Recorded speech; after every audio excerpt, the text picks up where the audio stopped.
అది లెగసీ అండి. ఇప్పుడు ఆ లెగసీ కూడా మనం కాదలేవు కదా. ఇప్పుడు ఇంకా యూత్గా చాలామంది నన్ను తమ్ముడు అని పిలుస్తూ ఇది చాలా రేర్గా జరుగుతుంది ఇలాంటివన్నీ కూడా. కాబట్టి ఈ లెగసీలు కూడా ఏంటి ఇంకా లేదు, అయిపోయింది. నేను భరించా, మొత్తం షూటింగ్ అంతా భరించా. సార్ మీరు భరించారు, ఇతని వాళ్ళు నేను కూడా తిట్లు తిన్నానండి అంటున్నాడు కదా ఇందాక. ఉండవు, మాట్లాడదాం. ఈయన ఏ రోజు డైరెక్టర్ చెప్పింది వినలేదండి అసలు.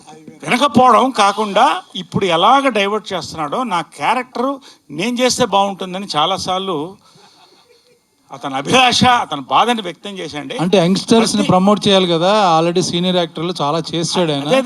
మాలాంటి వాళ్ళకి ఇవ్వచ్చు కదా అని అడిగాను డైరెక్ట్. అది కరెక్టే, వస్తున్నానండి. నేను చేస్తే బాగుంటుంది. నాకు అజయ్ భూపతి, నా ఫస్ట్ టైం అజయ్ భూపతి గారి దగ్గర నేను తిట్లు తింది ఇతని వల్ల అండి. వెనకాల నుంచి డైవర్ట్ చేసి, అంటే ఇలాంటి వాళ్ళ ఇండస్ట్రీలో ఉండొచ్చా ఉండకూడదా నాకు తెలియదు, కానీ నిజంగా మా అదృష్టం. వేదిక మీద ఉండొచ్చు, వేదిక మీద.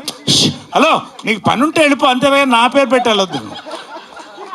నాకు అర్థమైంది, అవతల షూటింగ్ ఉంది, గడ్డం కూడా పెంచుకొని వచ్చావంటే చూడు తెల్లగడ్డం ఎలా వచ్చింది చూడండి. ఎనీవే సరే, it's all right, you come please. అంటే ఇతను అంటే ఎందుకు ఇంతసేపు మాడుతానంటే అతను లాక్కుంటాడు అటెన్షన్ని. మీరు అబ్జర్వ్ చేయండి. అంటే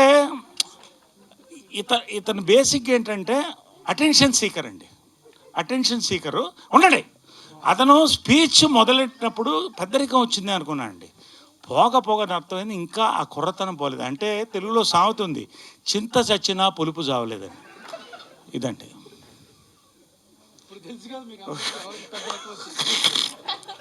ఎనివే, అంటే ఇదంతా కూడా మనస్ఫూర్తిగానండి. నేనేది సరదా జోక్ చేయడానికో మేము స్కిట్గా కాదు, నాకు చాలా అనుభవం అండి. నా జన్మలో ఇలాంటి అనుభవం మళ్ళీ కావద్దండి. మాకు స్వీట్ మెమరీ, చాలా ఇద్దరం బాగా ఎంజాయ్ చేశాను. నన్ను బాగా చూసుకున్నాడు అన్న. అబ్బా, ఓకే, వైరల్ కంటెంట్ కూడా ఇచ్చేసాం కదా.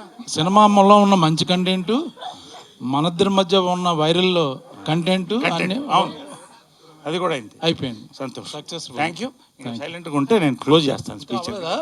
అయిపోయింది కాబట్టి నేను చెప్తున్నా, ఊరు